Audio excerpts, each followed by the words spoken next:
Alright guys, so we're back with the promised video about the Godforge lore that just dropped on their podcast. I am your boy Rusian, and this is Broken Up Dad Godforge Edition. Alright, just I need to explain to you guys, my voice is really bad. I've been sick, I think it's allergies for the last few days. So let's start taking a look on this video right now. Also, just to let you guys know, I am a guest for the next podcast coming up on next Thursday.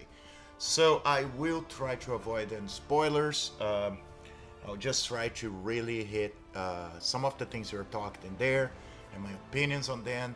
And I'll keep any new information I have about this for probably next Friday's video. Alright guys, so let's get to it. Hey everybody, welcome to this week's Fateless podcast episode. Joining me from the Fateless team is going to be Arid and Yuho. And then we've got a content creator joining us. Alright, so first of all, let me be very clear. This guy in the center, the bearded guy, you see on the screen, his name is Aaron. I am already a big fan. How do you do? Oh, there you go. I'm already a big fan of this guy. Mostly because if you guys saw my video about history, what came before Hero Collector games, RPGs, he actually worked in some of the IPs that I grew up playing, biggest fan, okay? When I say grew up, I was adolescent and then adult and all, but he actually worked on the Ultima series, and he also worked on Star Wars Galaxies. Okay, the MMO. So I will say one of the things that impressed me, not going to get too much more into it, but the people they have been surrounding themselves to actually create this game are major players, in the sense of guys who actually worked in really established titles and everything. So while it is a small studio, they're really picking the right people to work with them. All right, so let's skip a little bit and see a couple of things in here, and let's look at the lore behind Godforge.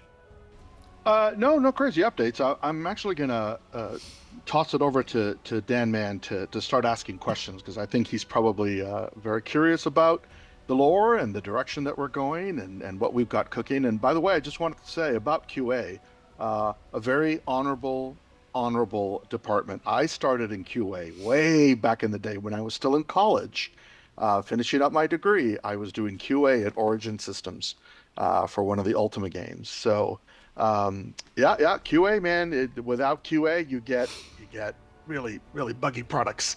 So QA is definitely the backbone of getting the games ready to go out to the public.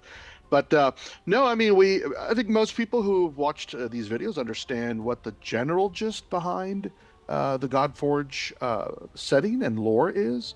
But I'll start out by saying that the world of Godforge, where all these gods are interacting with each other, is definitely something that is, I mean, it's not a unique concept, but the setting is unique to Godforge. We proceeded with the understanding that in the world where these gods existed, right, they each had their own reality, right? Because that's the only way it works. If you have 30 different mythologies and all 30 claim that their gods created the world, well, they all can't be true. So we took the Marvel Cinematic Universe multiverse approach and said, no, each of these mythologies existed in its own reality, so that, you know, when the Sumerians said their gods created the world, it's true. When the Egyptians said the same thing, it's true. Asgardians, Olympians, etc., they did not exist in the same reality together, although some of them were aware of each other. You know, many mythologies have the concept of other worlds, most famously, of course, the Asgardians.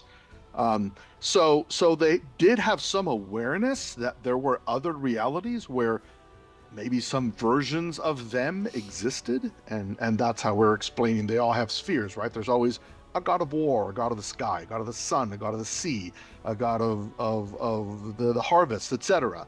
And so in these different realities, they manifested as these various different mythologies. So Godforge has taken that concept and said all of those realities were shattered, they were destroyed. But before they could all be hurled into oblivion, they were all pulled back together and fused into one world, one reality. And so now in this setting, all the gods are in the same space, whereas they weren't before. All right, so if you guys want to watch, I'm gonna link below this podcast so you guys can see. So what does that mean for me, right? Again, try not to spoil some things about the next podcast, but it allows them to be able to really open the narrative. Again, try not to spoil, but let me just pick back up something I said in my other video. They have been really trying to do things that many games have kind of like put on the side. What is very exciting, it has to do with the music, it has to do with the story. Most games, as you guys know, they will have some background story. Let me give an example of like Resident Evil, for example, okay? Resident Evil has great stories. Like, you start playing the game, it tells you everything about the character, it tells why the character is where he is, and what motivates him or her. The problem is, if you're to start playing, let me say, Resident Evil 7, and you never watched the movies, and you never played the games, you would not understand the world, okay? And I feel that's very important. Like Godforge, for example, what they're doing is they're creating a whole world. And then they will explain the separate myths, right? The separate gods, the pantheons. And then they will have the story for, let me say, Thor or any of the other heroes coming up. So this actually helps you to be able to understand, to see this world of the game, right, as something much bigger, instead of just take, okay, they live in there, and that's what they're doing. This guy, yeah, he's upset at his brother, boom, done. That's a story. So they're not doing that. They're establishing a whole new narrative, and like they said, like Aaron said, explaining why those gods are in this place. So Godforge is like a complete different realm, right? And all those gods got pulled into that realm.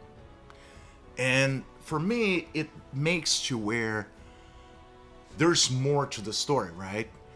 It's not just, oh, you go into the game and you click here, you do battle. There's more for you to actually get involved with the game, get involved with the narratives. And like, for example, Raid Shadow Legends right now, I have been working on, before their Legends, I have some things going on in my channel in there where people are actually sending me stories about those champions maybe as children or before they became the living dead, right? For the undead hordes. So all those things are actually very exciting for me because mostly Raid Shadow Legends don't have it, right? They have been working on giving some background for the champions, but you really don't know. When Thor, for example, comes up, the Asgardians, right, came up, they just appeared in there. There was no main reason. Yes, it was cool, it was interesting. Great champion, love to have Thor. But there's no reason why they're in Teleria. There's no reason why certain godlike creatures exist in there. So, and that's something that Godforge's doing, and it's something I haven't seen in games for the most part for a very long time.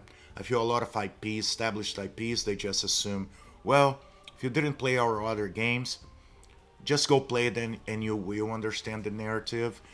Like, even sometimes it's like a small glimpse of the big world, they don't give to you. They talk about what is happening right now in this point in place and just go with it.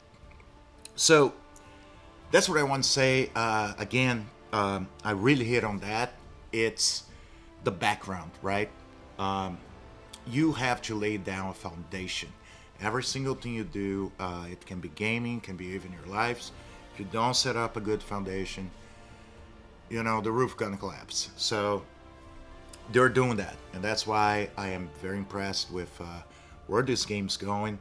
I'll tell you guys, you do need to watch next Thursday's podcast because it's pretty cool, and it's not even because I'm there. It's just we had such an amazing conversation. All those guys are really, really fun to talk to. They're very open, as I mentioned before. And you guys, if you guys go to their Discord, Faithless has been very open to the community of everything going on with Godforge. Very transparent company, something we don't see every day. And yeah, I think if you guys have a chance, go to Faithless. You guys gonna have a good time. The Discord, people just sometimes talk about whatever they want to talk, okay? And you guys also get to have some insights of where the game is, what direction it's going, and who knows, you may even be part of some of the decisions they make, because for the most part, they'll tell the community and seek their opinions. So, pretty cool stuff. I need to shut up right now because there's a lot of things I want to mention, but it would be kind of spoilers, and we're gonna leave that for next week. And hopefully my voice is gonna be back by then. Alright guys, really appreciate you all being here. And as always, I'll see you in the game.